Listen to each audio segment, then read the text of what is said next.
Prepare for battle.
"30 seconds to battle."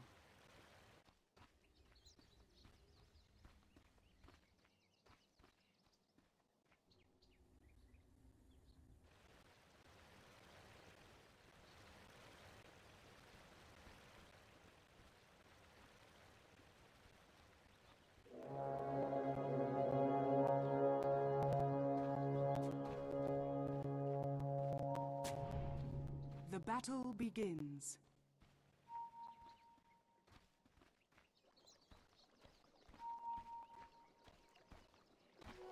Double damage!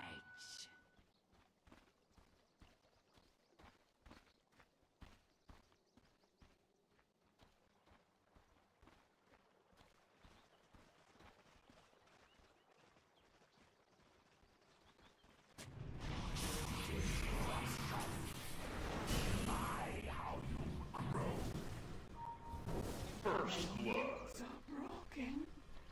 I cannot believe that worked.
the slope.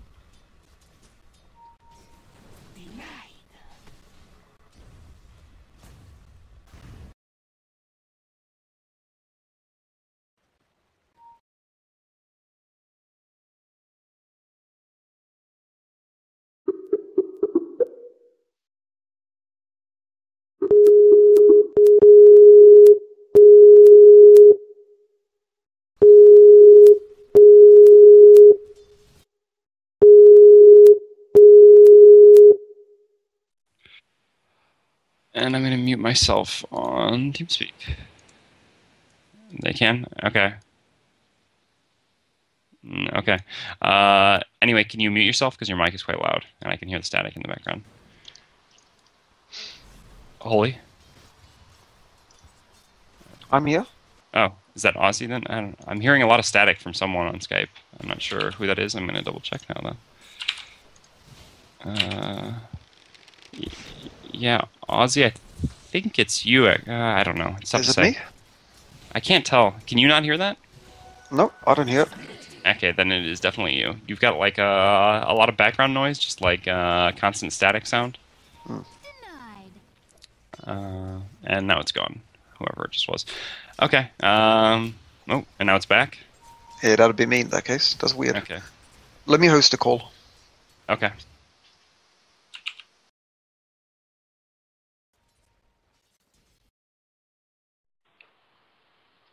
And I'm back.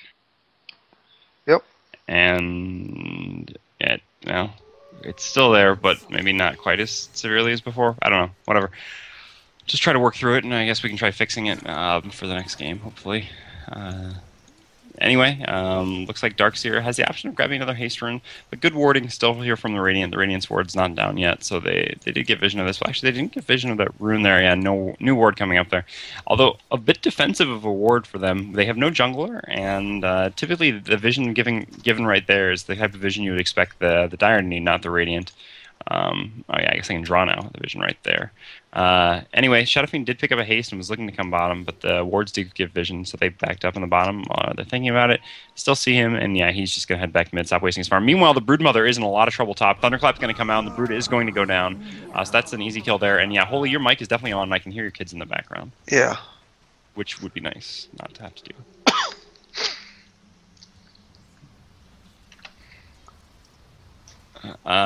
Anyway, Enigma has picked up level 6, did go with the Soul Ring. Soul Ring usually a little bit more typical for Enigma when in the jungle, but I guess it works in lane as well, just guaranteeing that you constantly spam the conversions to deny as much as possible. Meanwhile, Rasta is going to be rotating mid. There was actually no ward giving vision of this, so I'm surprised. Oh, but there is a ward giving vision of the Shadow Demon, which is why the Enigma is backing up. And we'll play safe until the Shadow Demon's probably gone. Actually, maybe he's going to go try to pick off the Shadow Demon by himself. Not a bad idea. We'll see if this works out. If he's got to get a few hits off on the conversions first. And actually, no, he's going to be in a lot of trouble now. Soulcatcher going to come out.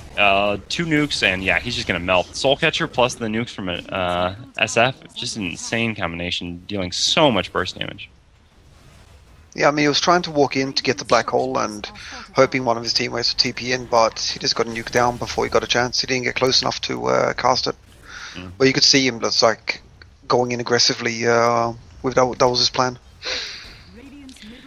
Yeah, the rotation mid is going to take this tier 1 tower. Fortunately, this does give the Brood at least a little bit of time to farm top, but oh, and actually the Vengeful Spirit is just going to die here. Shackles should come out. Actually, no mana for Shackles, but will the 2 nukes catch him? Let's see, another nuke? Yeah, and the Raze is going to finish him off, and that is a dead VS. Meanwhile, the Darkseer is having a pretty easy time bottom, still against the Morphling. Morphling does already have his Aquila up.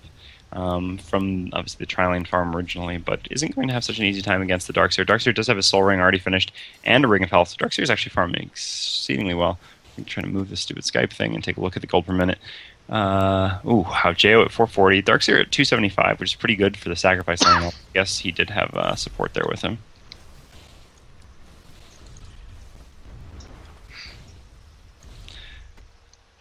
And, sorry, meanwhile, the Brewmaster with 440 gold per minute as well. Very nice farm coming out from Jo. 67 last hits with 22 denies.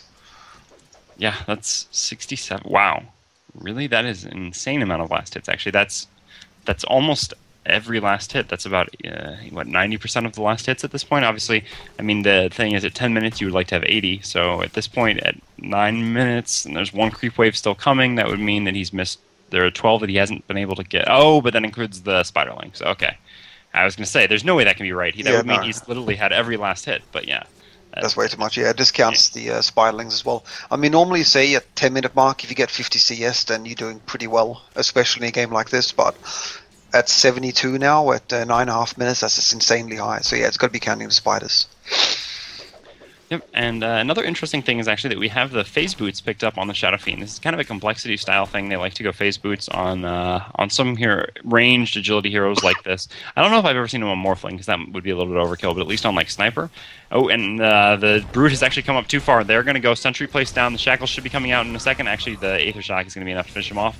And the Rasta does have his wards. I assume they're going to be dropped down to take this tower, although maybe not even needed. The Shadow Fiend doing so much damage. He's going to attack another creep, reduce the aggro to them, and finish off this tower. Without the wards, they might actually try to push 2 here, since there doesn't seem to be a reaction from the Radiant at this point. What do you think about the phase boots on a Shadow Fiend? I think it's great for DPS. It's also great for getting into a fight and being able to get out as well. But I don't know. The classic is power treads, and it's a little bit situational. I mean, maybe it's a nice way of getting away from those spiders a little bit better, because they do slow you as well. So that extra movement speed from activating phase boots is great. Being able to have no collision. We are going to have a TP in top. Enigma actually going to get not a decent black hole, because the Panda's immediately going to stun him, and then the Enigma's going to die. The tower does go down as well, killed by the Dire, and the Vengeful Spirit is not in a good spot. The Dispel going to come out from the Panda. One nuke and a few right clicks are going to be enough to finish off the Vengeful Spirit. Looked like there was going to be a chance for them to defend there, but just already way overmatched by Complexity, and Complexity takes another tower and 2 more kills. Yeah, I think the Radiant side now are a little bit scared to go in against a combo like that. When they have everything up, the Rasta, the SF, and the Panda, it just hurts way too much. I mean, you just saw what the Panda is capable of, and it just completely decimates a team. Because you waste all the spells on Panda trying to get him down before he manages to ulti, and when he does ulti, he goes on defensive instead, and none of your team has anything left to use. I mean, all your ammunition is dry then, and that's part of his strong point, like the strongest part of him, his ability. He's being able to go in after everyone's already used all their nukes. Mm-hmm.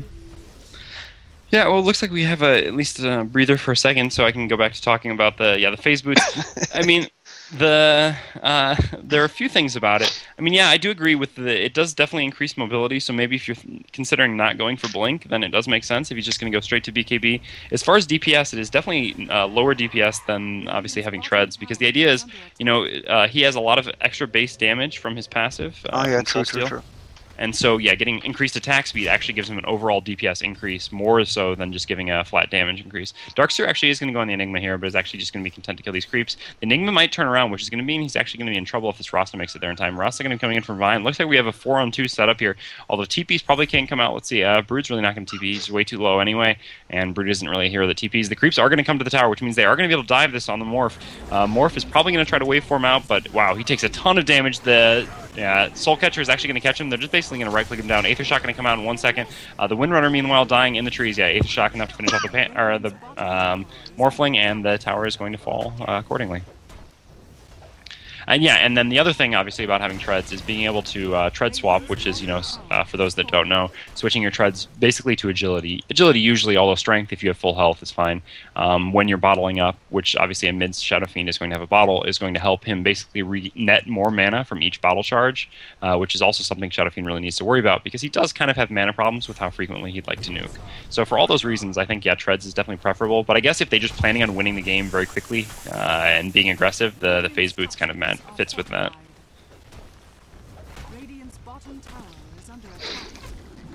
But I think it's also in a situation like this. Sorry, when you have things like spiders, a lot of small units around you, it's nice to be able to have no collision as well.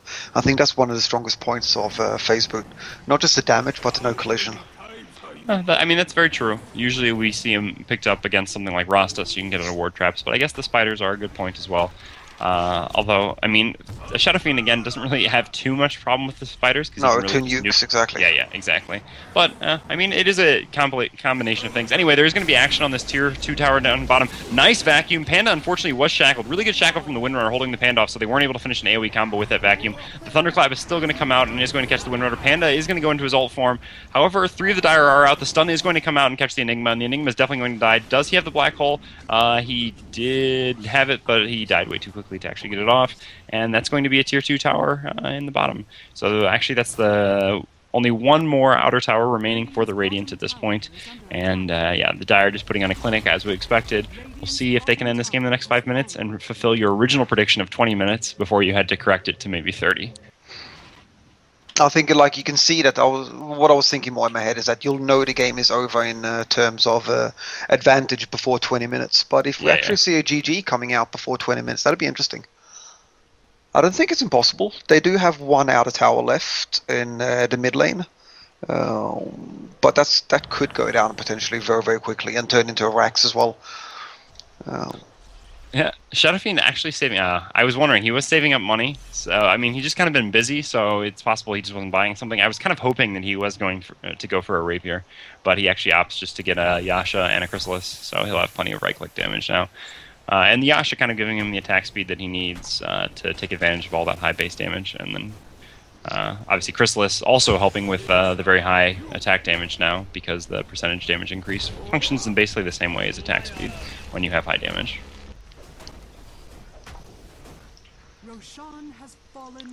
Anyway, they take down the Roche there, and they're probably going to look to turn this into a mid push. With 4 here, the Panda ult is actually down for another 80 seconds, which is quite a while, as well as the wards, so maybe they'll be a little bit patient here, although I can't really see them being that patient. They're so far ahead at this point. I mean, obviously they can't see the gold graph, but they've got to kind of feel it, and 15,000 gold difference at 15 minutes is basically insane. I wonder who's actually the highest gold per minute. Is it the Rasta or the the Shadow Fiend or the Panda? And it is actually the Shadow Fiend. Shadow Fiend sitting at 520 gold per minute. Not too bad for a Shadow Fiend. I actually have seen a little bit better, but he's kind of been a little bit more aggressive. It hasn't just been non-stop farming, so that's why his gold per minute maybe could be a little bit higher. But a Shadow Fiend as well. His gold per minute increases as the game goes along, not decreases as a lot of other heroes do, because his farming potential becomes a lot. Once he gets a bit more mana and he has level 4 of his raise, then he can just take out waves a lot more quickly. And also that's when he starts killing the heroes. I mean, he's one of the heroes that his gold per minute will increase as the time goes. So if this game would last 30 minutes, I think his gold per minute would be larger than what it is now. Yeah, certainly. I would say his gold per minute probably, well, as with most carries, I think most carries gold per minute does increase as the game progresses, but obviously most heroes that aren't carries, it doesn't. But none quite as extremely as Shadow Fiend, who obviously, until I think it is 35 minutes, can kill creep waves with 2 nukes. So obviously that makes it very easy for him to farm very quickly. And looks like they're going. They're applying a little bit of pressure mid and top, but it looks like they're all going to rotate towards mid. Actually, Darkseer is putting a little pressure on this Morphling bottom. Morphling's easily going to be able to get away with a waveform here, which is what he's going to have to do in a second here. The TP is going to come, and that's actually going to be the opening complex he's looking for. Actually, no, the TP was canceled, so they are not going to be able to force mid as easily as possible. But with this creep wave, I assume they're going to go for it anyway. Rasta does not have Blink, but the Panda does. Panda blinking gets the Thunderclap, and this Windrunner is just dead. And actually, before the Windrunner, the Enigma is dead. And basically all of the Radiant team is dead. The Dispel is going to come out on this Tornado, I assume. Yep, Dispelling the Tornado. And the stun coming out on the Vengeful Spirit. Vengeful Spirit, 1 right click from the Shadow Fiend. Shadow Fiend actually going really low. Going to... Oh, nice disruption there. Dodging the tower attack. 1 more right click from the Shadow Demon is enough to finish off the Vengeful Spirit. And I guess they're going to kind of regroup and take down this Tier 2 tower here. Panda actually getting a little bit of damage out on this Brood. Brood almost dying to the Aether Shock and the Shadow Poison coming out, but it's not going to hit anyone. Panda's just going to have to blink out. Who actually did pick up... Yeah, the Aegis is on the Shadow Fiend, so even if he died there, he wouldn't have really died. But regardless, a really clutch disruption to avoid... Oh, nice Shackle shot on the Darkseer, but Darkseer has way too much health, and they're actually going to turn around on this Windrunner. Windrunner coming out was kind of a mistake. Shackle's going to come out. Actually, no need for Shackles even, just Aether Shocking. Once again, Fluff and Stuff, just being able to nuke heroes down, not even needing to disable them, which is kind of a sad thing when you're a support Rasta and your nuke is still doing too much damage for the other team. But the Radiant does actually take down the top tower, meanwhile, with a catapult and multiple ranged creep push. Yeah, I guess our Respect Pubs is pretty happy to just get 1 tower in this game. Yeah, I don't think they're going to get much more. They might be able to get a mid tower as well if if the Spider's pushing solo while there's a team fight going on, but ultimately they're not. I don't think they're going to be coming back from this. It's always too early to tell. I don't like it. I was playing one game yesterday, for example, with a few friends of mine, and we had mega creeps for about 15, if not 20 minutes, and ended up losing it. We had all three Raxes up, all three base towers up, and even some outer towers. We got all of their racks, all of their base towers. We even got the throne down to about 800 HP, and 20 minutes later we lost. Did they have a Phantom Lancer? No, I was the Phantom Lancer actually for our team. They got an SF with Divine. They got a Weaver with way too much damage, and we just couldn't push in. Whatever we did, we just could not push in. So as a classic example, and I was streaming the game as well, so it's actually uploaded on my Twitch channel, and I'm just like, this is a classic example of why I do not give up. But yeah. Looks like they're not giving up here, though. They did go for a smoke gank, and they're going to try to go in the Shadow Fiend here. Panda actually decides to blink out. Looked like he was thinking about going in there, but instead just back off. There's only 3 of them, just buying time for the TP to come in. The TP does come in from the Darkseer, who has Necro Book. That's level 1. Actually, the Shadow Fiend does go down to the nuke from the Vengeful Spirit. Vengeful Spirit going to easily go down. These right clicks from the Shadow Fiend just so much. Shadow Fiend actually ult canceled by the Black Hole, but Black Hole immediately gets canceled. Shadow Fiend ult still not hitting very much. Most of the Radiant is just dying. They don't even really need to cast spells. It's just basically right clicks, and but they're really happy just to get the 1 kill. And this Morphling is actually going to TP out on the Shadow Fiend. Meanwhile, the Dire's probably going to push in and take... Actually, unfortunately, it's so early in the game that the respawn times are very short. I'm not sure they'll be able to take racks, but they'll definitely take the Tier 2 tower, and probably a fair amount of damage to the Tier 3. A very nice vacuum, and ultimate coming out of the Darkseer. That really turned the fight around for them. And Vengeful Spirit, 1, 2 right clicks, 3, and actually the Darkseer does get it with the vacuum once again before the Shadow Fiend can finish him off. Shadow Fiend hitting for, about 240 damage per hit, not including clicks. Crits. Wow. Yeah, well, I'm talking about clicking on people and just getting all the things confused. I'm kind of surprised that the Rasa did end up going for BKB before Blink here. Usually when you're winning by a lot, you just go Blinks to kind of just be more aggressive, take the other team off guard as often as possible. Meanwhile, the Shadow Demon actually is going typical support items. Is going for a mech. I'm also a little bit disappointed that he's not going for a Dagon, to be honest. A Dagon? Yeah, a Shadow Demon. Serious? Okay, yeah, sorry. I thought you were talking about a Windrun. I'm like, what? No, the Shadow Demon. Oh, no, for a team that's losing, yeah, you definitely shouldn't get Dagon on maybe anyone except Nerubian Assassin. But for the team that's winning, especially a hero with something like Soulcatcher, I think it'd be a lot of entertainment value from seeing a Dagon up at this point. Yeah, for sure. But it's just going to go back to a little bit of farming while they wait for ults and an opening. They do actually have basically all their ults except the Panda's. Panda's ult will be up in 30 seconds, more or less. So they're going to keep pressuring here anyway, and hopefully something soon will happen. I mean, I don't know. I guess you're just playing for fun and whatnot, but I really do have to question sometimes when you're saying things like outplayed, got our 1 kill, why you're not just conceding at that point when you understand that 1 kill is going to be a big thing for you. And actually a lot of trash talk coming out from them, but not real trash talk, just playing around, obviously. Could it be that RP is just a little bit happy about playing a team like coL as well? Just like being in the tournament to begin with? Yeah, I guess so. I mean, it's not every day that you get to play against pros at this high of a level, although maybe they're playing at this high of a level and your team's not. But, I mean, they've certainly given it an effort, and, well, they were in the game for the first 40 seconds. I've just looked at something. I hadn't even noticed it. It's 121. That's probably, that's why I was happy about the 1 kill. Mm-hmm. Yep. Looks like we're going to have a big AoE ult. A nice combo from Darkseer, and Enigma going to try to turn around for the black hole, but he's just going to die beforehand. Actually, the Panda leaving the kill for the Shadow Demon, running in after the Morphling here, but there's no way he's going to get this kill on the Morphling. Trying to do a little bit of backstab damage, so the Panda's going to come back out here, but he has a ton of health. He's going to get the clap. Oh, nice shackle shot from the Windrunner. Purge ult going to come out on the Brood from the Shadow Demon. Panda actually taking a good amount of damage from the power shot here. Rasta going to run in, has the Aether Shock, but is trying to wait to get the last hit with it. Doesn't actually want to cast it before, and going to shackles and probably Aether Shock here, but actually beat to the punch by the Panda, getting the Thunderclap, and that is going to be a mega kill. Mid-racks were already destroyed, meanwhile, by the Rasta wards placed down the back. And and actually the Shadow, nice shackle shot again from the Windrunner. Going to catch the Shadow Fiend and the Panda. Nice waveform, actually going to finish off the Panda. Probably Rasta going to go down here as well. Shadow Fiend actually in by himself now. He's going to have to get out. Morphling going to, and Black Hole just for the Shadow Fiend. For punish yourself. And meanwhile, the Shadow Demon, the only one to die before, is almost the only one. Oh no, and I speak too soon. He's going to die as well. How sad. So anyway, RP, it looks like are putting their rally caps on and hoping to take this one late. Yeah, I don't see how they're going to take it late, though. I really don't. I mean, they do have a Morphling who can do a ton of damage, sure, and it depends if he's going to go to shotgun style as well, but and they do have a Spider who can constantly push, but I just don't see it happening. 5 to 25 at 25 minutes. I'm just disappointed that I didn't get to see the 20-minute GG. Yeah, I feel like they should have 20-minute GG'd. Like I was saying, I mean, when you're making jokes like this, you know you've lost. But like you said, I guess they're just happy to be playing against Complexity. Actually, a bottle was up on the Panda. I didn't notice this earlier. I guess he's had this pretty much the entire game. Kind of, a lot of people who play Panda a lot know that he certainly has some mana problems early on, which is why people normally go for the drums, and I feel like that's enough. But I guess solving that as well by going to bottle. I mean, also he goes bottle because he's used to going mid with the Panda, but in this situation he wasn't mid, so I'm kind of wondering about the bottle a little bit, but it obviously worked for him.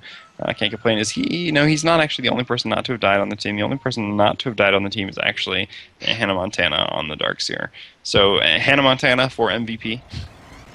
I just noticed the new Iascadia icon on the Shadow Fiend. That's got to be the first icon that has a visibly light background as well. That looks really weird. Yeah, that is true. Well, I think they changed it too. I thought before, like, I mean, when they did the new icon, I didn't think they did the white background at first, but I knew that they changed it again, and I guess that's why they added the white background. But yeah, it's a bit off-putting actually. I have to say I don't like it. Everything else is black in the background except for that one. It looks white. It looks like an overlay image instead of an actual icon. Yeah, I don't know. I mean, I've been pretty vocal in saying that I don't really like any of the new icons, pretty much. Yeah, I'm with you on that completely. Yeah, this one is definitely one of the more extreme examples of something I don't like.